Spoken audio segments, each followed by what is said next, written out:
مزید دلچسپ کانٹینٹ دیکھنے کے لیے ہمارے چینل کو سبسکرائب کریں اور بیل آئیکن کو ضرور پریس کریں۔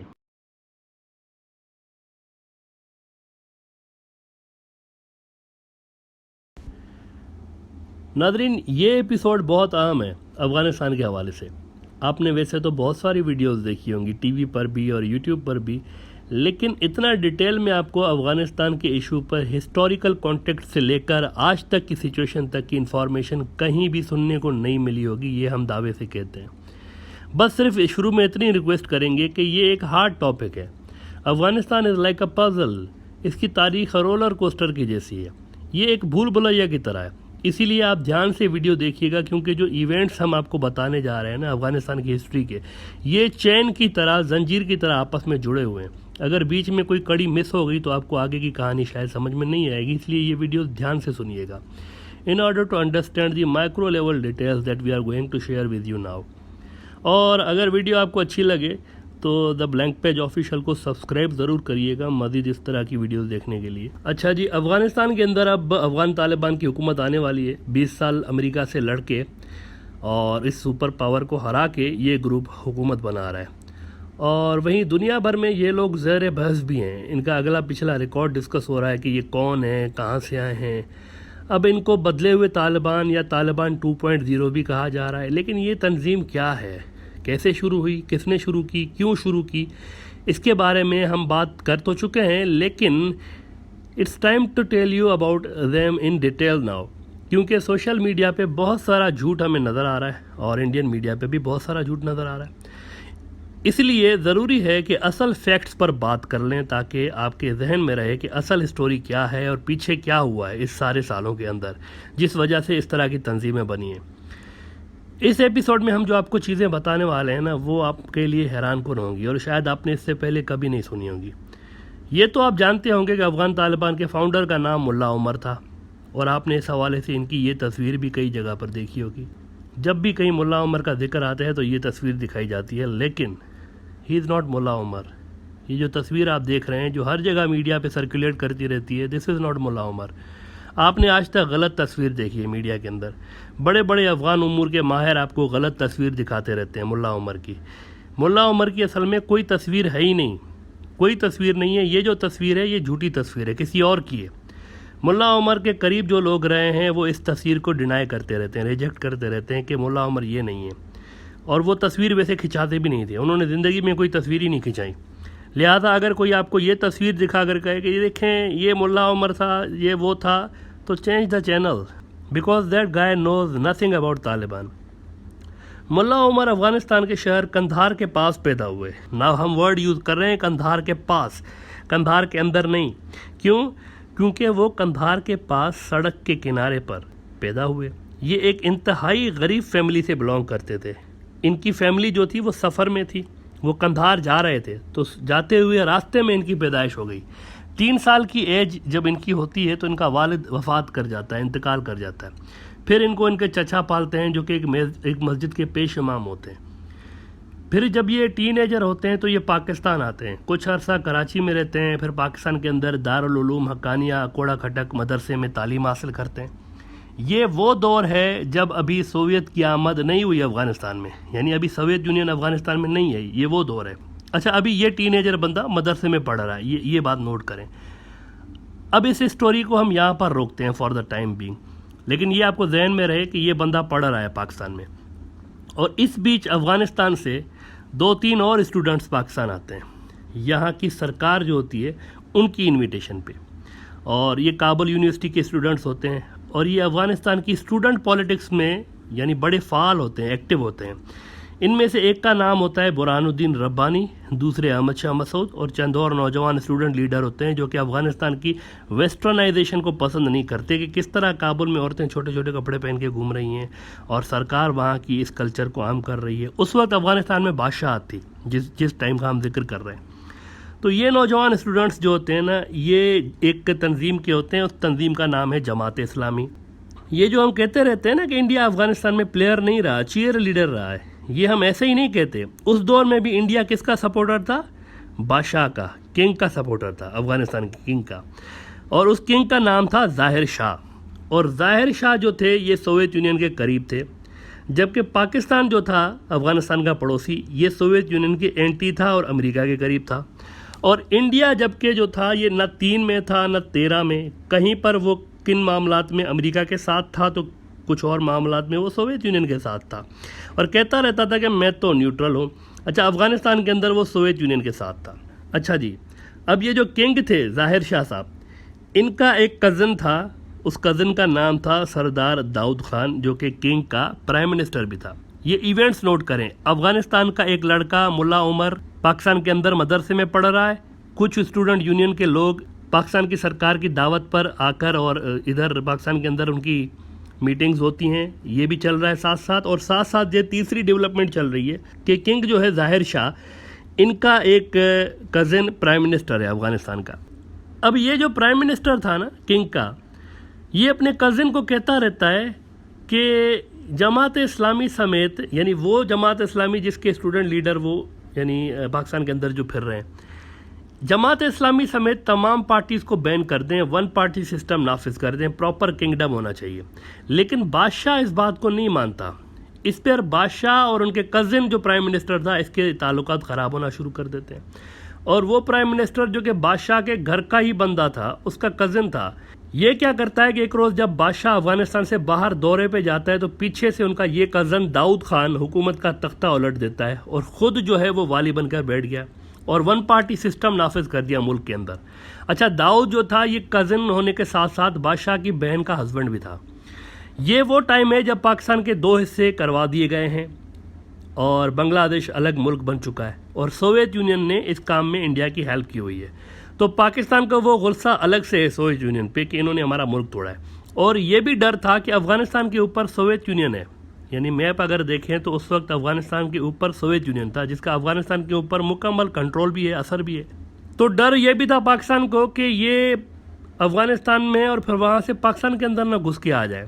یعنی یوں سمجھیں کہ جو آج انڈیا کی حالت ہے نا کہ چین سر کے اوپر بیٹھا ہوا ہے فوج لے کے اور ارد گرد کے تمام ملک اس کے خلاف ہیں، زمین کا بڑا حصہ انڈیا کے ہاتھ سے جا چکا ہے اور انڈیا ہے اینٹی چائنا کیمپ میں، یعنی امریکہ کی سائڈ پہ۔ ان دنوں کچھ پاکستان کی یہی حالت تھی۔ پاکستان تھا اس وقت امریکہ کے کیمپ میں، پڑوس کے جو سارے ملک تھے ان پر سوویت یونین کا اثر زیادہ تھا۔ اچھا، یہ جو سارے پڑوسی پاکستان کے خلاف تھے ان میں چین وہ واحد پڑوسی تھا جو اس وقت بھی پاکستان کے خلاف نہیں تھا، لیکن چین ایک غریب ملک تھا تب۔ تو سردار داؤد کے آنے کے بعد سردار داؤد کے خلاف مظاہرے شروع ہو جاتے ہیں، اور ان مظاہروں کو لیڈ کون کر رہا تھا؟ آج کے پنشیر ویلی کے جو شیر کہلائے جاتے ہیں احمد شاہ مسعود مرحوم، یہ گلبدین حکمت یار، برہان الدین ربانی، وہی اسٹوڈنٹ لیڈرز جن کو پاکستان سپورٹ کر رہا تھا وہی اس بغاوت کو لیڈ کر رہے تھے، اور یہ سارے اسٹوڈنٹس جو تھے یہ سوویت یونین کے خلاف تھے اور اسلامی افغانستان کے حامی تھے۔ لیکن اس بیچ یہ ہوتا ہے کہ سردار داؤد نے ڈر کے مارے امریکہ کی طرف بھی تھوڑا تھوڑا جھکنا شروع کر دیا کہ سوویت یونین کو بیلنس کرنے کے لیے میرے تھوڑے سے نا انڈیا کی طرح وہ کچھ پالیسی کھیلنا چاہ رہے تھے کہ میرے تھوڑے سے ان کے ساتھ بھی اچھے ریلیشنز ہونا چاہیے، سوویت یونین کے ساتھ ساتھ امریکہ کے ساتھ بھی، کہ کبھی اگر سوویت یونین تنگ کرے تو میں ادھر پھدک جاؤں۔ تو وہ یہ اٹیمپٹ کرتے ہیں۔ تو ہوتا یہ ہے کہ سوویت یونین کی جو انٹیلیجنس ایجنسی ہوتی ہے KGB، وہ بھانپ لیتے ہیں کہ یہ داؤد کرنے کیا جا رہا ہے۔ وہ کیا کرتے ہیں پھر کہ داؤد کے خلاف بغاوت پیدا کروا دیتے ہیں، اور اس بغاوت کو نام دیتے ہیں سور ریولیوشن کا۔ یہ سور ریولیوشن کس نے لائی؟ جماعت اسلامی نے نہیں، ایک اور گروپ تھا PDPA، یعنی People's Democratic Party of Afghanistan, یہ ان کا ایک گروپ تھا۔ اسلامی گروپ والے جو تھے نا وہ اس بیچ میں دیکھ رہے ہوتے ہیں کہ یار یہ کیا ہو رہا ہے، یہ کوئی دوسرا گروپ آ گیا ہے۔ تو PDPA جو تھا وہ لیڈ کر رہا تھا داؤد بادشاہ کے خلاف مظاہروں کو، اور PDPA کے لیڈر کون ہوتے ہیں؟ ایک کا نام ہوتا ہے نور محمد تراکی، دوسرے کا نام ہوتا ہے حفیظ الامین۔ انہوں نے داؤد کی حکومت کو دھپڑدوس کر دیا سوویت یونین کی مدد سے۔ اچھا جی، داؤد صاحب کی حکومت کو دھپڑدوس انہوں نے کیا، اور دھپڑدوس بھی ایسا کیا کہ داؤد کے مرنے کے 30 سال کے بعد جا کے اس کی ڈیڈ باڈی ملی۔ داؤد جو کنگ کا کزن تھا جس نے مارشل لا لگایا تھا، ایک طرح سے یوں سمجھے، اس کی حکومت جب گئی ہے تو اس کو بھی مار دیا تھا داؤد کو، اور 30 سال بعد جا کے ان کی لاش ملی، اور وہ بھی اس طرح ملی کہ داؤد ہمیشہ اپنے پاس گولڈن کلر کا چھوٹا سا نسخہ رکھتا تھا قرآن پاک کا، اور ایک باڈی ملی تھی ان کو، اس باڈی کے پاس یہ نسخہ پڑا ہوا تھا، تو وہاں سے شناخت ہوئی کہ یہ داؤد کی ڈیڈ باڈی ہے۔ اس کے بعد یہ جو پی ڈی پی یہ تھی جس نے سور ریولیوشن لایا تھا سوویت یونین کی مدد سے، اس کے جو 2 لیڈر تھے نا، نور محمد تراکی اور حفیظ الامین، ان میں سے نور محمد تراکی حکومت بنا کے بیٹھ گیا داؤد کے بعد، اور خود کو اس نے قائد اعظم یعنی گریٹ لیڈر کا خطاب بھی دے دیا کہ میں تو بھائی اتنا بڑا ریولیوشن لے کر آ گیا ہوں، حالانکہ سوویت یونین کا پٹھو تھا، he was nothing more than a Soviet Union پٹھو۔ پھر ان کے پارٹنر جو تھے حفیظ الامین، ان کے ساتھ نور محمد تراکی کے ریلیشن خراب ہونا شروع ہوئے۔ نور محمد تراکی وہ سمجھتا تھا سوویت میرے ساتھ ہیں، لیکن سوویت یونین والے کس کے ساتھ تھے؟ اس کے پارٹنر حفیظ الامین کے ساتھ۔ تو نتیجہ یہ نکلا کہ حفیظ الامین کے گروپ کے ہاتھوں پھر نور محمد تراکی بھی مارا گیا، یعنی اب چین آف ایونٹس دیکھیں، بادشاہ کو دھپڑ دوز کیا ان کے کزن داؤد نے، داؤد کو دھپڑ دوز کیا نور محمد تراکی اور حفیظ الامین نے، پھر نور محمد تراکی کو دھپڑ دوز کیا حفیظ الامین صاحب نے۔ یہ چل رہا ہے۔ نور محمد تراکی کو پھر دھپڑ دوز کرنے کے بعد حفیظ الامین خود حکومت میں آ گیا۔ اچھا، انڈیا کا یہاں تک ابھی تک بھی وہی رول ہے کہ جو جیتا وی آر ود ہم، یعنی ابھی تک جہاں پر جو بھی جیت رہا ہے انڈیا اس کے ساتھ ہے۔ اچھا جی، حفیظ الامین کی سرکار آ گئی، اور جب اس کی سرکار آتی ہے نا تو اس پہ 1979 میں یعنی ایک بڑا حالات خراب ہو گئے، اور 1979 میں سوویت یونین نے پھر فوجیں اپنی افغانستان کے اندر گھسانا شروع کر دیں، کیونکہ وہاں پر ایک پراپر خانہ جنگی شروع ہو چکی تھی۔ حفیظ الامین کو انہوں نے کہا تھا سوویت یونین والوں نے کہ آپ کی جان کو خطرہ ہے، ایک تو وہاں پر جو جماعت اسلامی والے ہیں وہ آپ کے خلاف مظاہرے کر رہے ہیں، پھر وہ جو بادشاہ کے سپورٹر تھے داؤد خان کے وہ ابھی تک آپ کے خلاف مظاہرے کر رہے ہیں، پھر نور محمد تراکی کے جو سپورٹر ہیں وہ مظاہرے کر رہے ہیں، تو ایک پراپر ایک خانہ جنگی کا خطرہ ہے، آپ کی جان کو خطرہ ہے، اس لیے ہمارا ہے۔ سوویت یونین والے حفیظ الامین کو یہ کہہ کر اندر آ گئے، اور حفیظ الامین بڑا خوش ہوا کہ یار میری جان بچانے کے لیے آ رہے ہیں، جلدی آئیں، اور کہنے لگا جلدی جلدی بس فوراً پہنچیں آپ۔ سوویت یونین والے جناب آ جاتے ہیں، اور آتے ہی کیا کرتے ہیں، حفیظ الامین کو بڑا عزت و احترام کے ساتھ لے جاتے ہیں کابل کے تاج بیگ محل کے اندر، اور کابل کے تاج بیگ محل کے اندر حفیظ الامین کو لے جاتے ہیں۔ حفیظ الامین بڑا خوش تھا کہ اب میں محل میں رہوں گا، میں حکومت کروں گا، میری سرکار کو جو ہے وہ سوویت یونین کی فوجیں سپورٹ کریں گی، یہ تو بڑا ہی زبردست کام ہو گیا۔ حفیظ الامین کو سوویت یونین والے ہی خود ہی مار دیتے ہیں وہاں پر محل کے اندر۔ Now look at that، Hafeez الامین کو خود ہی مار دیتے ہیں، اور پھر وہ اپنی ڈمی سرکار بنا دیتے ہیں۔ This is how Soviet Union entered in Afghanistan, اس طرح سے انٹر ہوئے، یعنی بادشاہ کو ہٹا کے ان کا کزن آیا داؤد کو مارا انہوں نے، نور محمد تراکی نے، وہ خود پی ایم بن کے بیٹھ گیا، پھر نور محمد تراکی کو ہٹایا حفیظ الامین نے، پھر حفیظ الامین کو ہٹایا سوویت یونین نے، یہ سارے ایلیمینیٹ ہوئے، سارے کے سارے، یعنی ان نیچرل ڈیتھ ہوئی سب کی، سب کو قتل ہوا۔ بڑی خونی تاریخ ہے افغانستان کی۔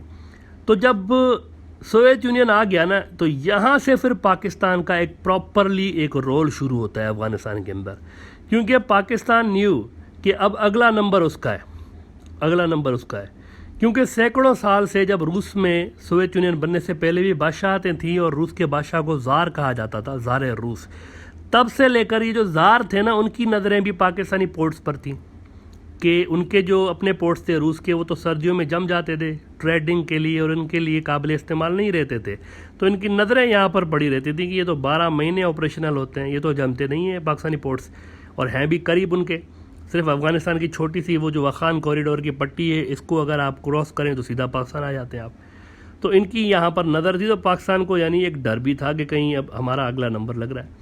تو پھر پاکستان نے وہ جو اسٹوڈنٹ لیڈر تھے نا جو کابل یونیورسٹی میں پڑھتے تھے جماعت اسلامی والے، اب یہ اسٹوڈنٹ نہیں رہے تھے، ان کو ملا کے پاکستان نے ایک فورس بنائی، and they named them as مجاہدین، ان کو نام دیا گیا مجاہدین کا، اور انہوں نے کہا کہ یہ سوویت انویڈر ہیں، گھسپیٹیے ہیں، غیر مسلم ہیں، ان کو یہاں سے مار مار کے بھگاؤ، پاکستانیوں نے مجاہدین سے کہا۔ اب وہ جو بچہ پاکستان کے اکوڑا کھٹک مدرسے میں پڑھ رہا تھا نا جس کا نام عمر تھا، وہ اب عمر سے ملا عمر بن چکا تھا، تعلیم اس کی کمپلیٹ ہو چکی تھی، اب وہ جوانی میں قدم رکھ چکا تھا، اور اپنا چھوٹا سا مدرسہ بھی اس نے افغانستان کے اندر کھول لیا، اور وہ یہ سب کچھ دیکھتا رہا حالات اپنے ملک کے کہ کس طریقے سے نور محمد تراکی آ رہا ہے کبھی تو کبھی حفیظ الامین آ رہا ہے۔ تو جیسے ہی سوویت یونین ان کے ملک کے اندر آتی ہے نا تو یہ جو ملا عمر تھا یہ بھی مجاہدین میں ایک چھوٹا سا ایک سپاہی جیسے نہیں ہوتے اس طرح سے گھس گیا وہ بھی، اور جوان ہو چکا تھا تو وہ بھی سوویت یونین کے خلاف مجاہدین کے ساتھ مل کر لڑنے لگا. یعنی وہ جو مجاہدین پاکستان نے بنائے تھے وہ اور یہ ملا عمر یہ سب مل کے اور اس طریقے سے وہاں پر سوویت یونین کے خلاف لڑنے لگے, اور ایسے لڑے ہیں کہ سوویت یونین 10 سال کے بعد چیخیں مارتی ہوئی نکلی ہے وہاں سے. ہزاروں فوجی اپنے مروانے کے بعد توبہ کر کے وہاں سے نکلے ہیں سوویت یونین, اور بڑے برے طریقے سے نکلے ہیں. لاتعداد مجاہدین پاکستان کی فوج نے ٹریننگ کر کے اور ان کے اوپر حملہ آور ہونے کے لیے بھیجتے رہے سوویت یونین کے اوپر, اور CIA اس سب میں شامل تھا پاکستان کے ساتھ. This is very important. CIA Soviet Union کے خلاف تھے, ظاہر سی بات ہے, تو وہ ایک کامن دشمن تھا پاکستان کا اور ان کا CIA والوں کا, اور افغانستان کے مجاہدین کا کامن دشمن تھا. تو یہ تینوں ملے ہوئے تھے. تو پاکستان نے بڑا زبردست رول پلے کیا, ان کو بالکل تباہ کر دیا. اور بلکہ جو افغانستان کے ساتھ جو سوویت یونین کا افغانستان کے ساتھ والا حصہ تھا نا, یہ مسلم میجورٹی تھا. اس کو سوویت یونین سے توڑنے کے لیے, یہاں پر ایک بفر بنانے کے لیے پاکستان کی خفیہ ایجنسی ISI یہاں بھی گھس گئی تھی, اور ادھر بھی سوویت یونین کو ان کے ملک کے اندر ہی مار پڑنے لگی, سالڈ والی مار. As a result Soviet union نے ان کو بھی خود سے الگ کر دیا, توڑ دیا اپنے آپ کو خود ہی. یعنی اس قدر مار پڑنے لگی اپنے ملک کے ان علاقوں کے اندر کہ انہوں نے ان کو الگ ہی کر دیا. اور آج آپ ان علاقوں کو سینٹرل ایشیا کے نام سے جانتے ہیں, تاجکستان, ترکمانستان, ازبکستان, قزاقستان. اب سوویت سو گئے وہاں سے, لیکن جاتے جاتے وہ ایک اپنا پپٹ بٹھا کے گئے نجیب اللہ کے نام سے. انڈیا جو تھا ابھی تک وہاں اس کا وہی ٹریک ریکارڈ چل رہا ہے. بادشاہ کے بعد انڈیا نے سپورٹ کیا داؤد کو, داؤد کے بعد سپورٹ کیا نور محمد تراکی کو, نور محمد تراکی کے بعد سپورٹ کیا حفیظ الامین کو, اس کے بعد سپورٹ کیا سوویت کو, اور سوویت کے بعد اس کے بٹھائے ہوئے نجیب کو سپورٹ کیا. اور ملا عمر جو تھا اس نے کیا کیا, جب یہ لڑ رہا تھا نا, سوویت جیسے ہی گئے نا تو اس نے ہتھیار پھینک دیے, اور نجیب کے آنے کے بعد اس نے لڑنا چھوڑ دیا کہ یہ تو مسلمان ہیں, آپس میں سیٹل کر لیں گے معاملہ. پھر دوبارہ اس نے مدرسہ کھول لیا اپنا اور بچے پڑھانے لگا. جبکہ مجاہدین جو تھے پھر یہ لڑنے لگے نجیب سے, اور چند سال کی مزاحمت کے بعد نجیب کو بے دردی سے مارا گیا. اب اس کے بعد پاکستان بھی یہاں سے نکل گیا, یہ کہہ کر کہ افغان جانے افغانستان جانے, اب ہمارا کیا کام ہے. پاکستان شفٹ ہو گیا انڈیا اور کشمیر پر. اس بیچ پاکستان اپنا نیوکلیئر پروگرام خاموشی کے ساتھ مکمل کر چکا تھا, اور اب وہ جو تھے اپنے میزائل سسٹم پر فوکس کرنے لگے. یہاں افغانستان میں حکومت سازی میں بات نہیں بنی, مجاہدین لڑ پڑے, اور ان آپس میں لڑنے والے مجاہدین میں سے ایک مجاہدین کے گروپ کو انڈیا نے اپنے ساتھ ملا لیا. وہاں پر سول وار کو بڑھاوا دیتا رہا انڈیا. کس کے ساتھ انڈیا ملا؟ ناردرن الائنس کے احمد شاہ مسعود, پنجشیر والے, ان کے ساتھ انڈیا ملا. وہی اسٹوڈنٹ لیڈر جو کہ کبھی پاکستان کے اندر آتا تھا, اسلامی نظام کے نفاذ کے لیے پلاننگ کرتا تھا, وہی. اچھا, اس سول وار کے اندر کیا ہوا کہ افغانستان ایک بنانا ریپبلک بن گیا. وار لارڈز کے بیچ یعنی علاقے ڈیوائیڈ ہو گئے. ہر وار لارڈ جو تھا اس نے اپنے اپنے علاقے بنا لیے تھے جہاں پر انہی کا راج چلتا تھا. ان میں سے اکثر جو تھے وار لارڈز وہ گنڈے تھے. ان کے علاقے سے کوئی گاڑی گزری تو اس سے وہ ٹیکس ویکس تو لیتے ہی تھے, کوئی قیمتی سامان پڑا ہوا ہوتا تھا نظر آتا تھا وہ بھی اٹھا لیتے تھے. ایون کوئی خوبصورت اگر عورت جاتی تھی تو اس کو بھی گنڈے وہاں سے اٹھا لیتے تھے وار لارڈز کے. اس طرح کے گنڈے نمودار ہو گئے وہاں پر, سول وار ہو گئی پراپر. افیم کی جو کھیتی تھی, افغانستان ورلڈ نمبر 1 بن گیا افیم کی کھیتی میں پوری دنیا میں. اس دوران وہ جو ملا عمر تھا جس نے ہتھیار پھینک دیے تھے نجیب کی حکومت آنے کے بعد, سوویت یونین کے دھپڑدوس ہونے کے بعد, جس نے ہتھیار پھینک دیے تھے, وہ اپنے ملک کو دوبارہ دیکھتا رہا کہ یہ اس طرح سے یعنی سول وار ہو رہی ہے.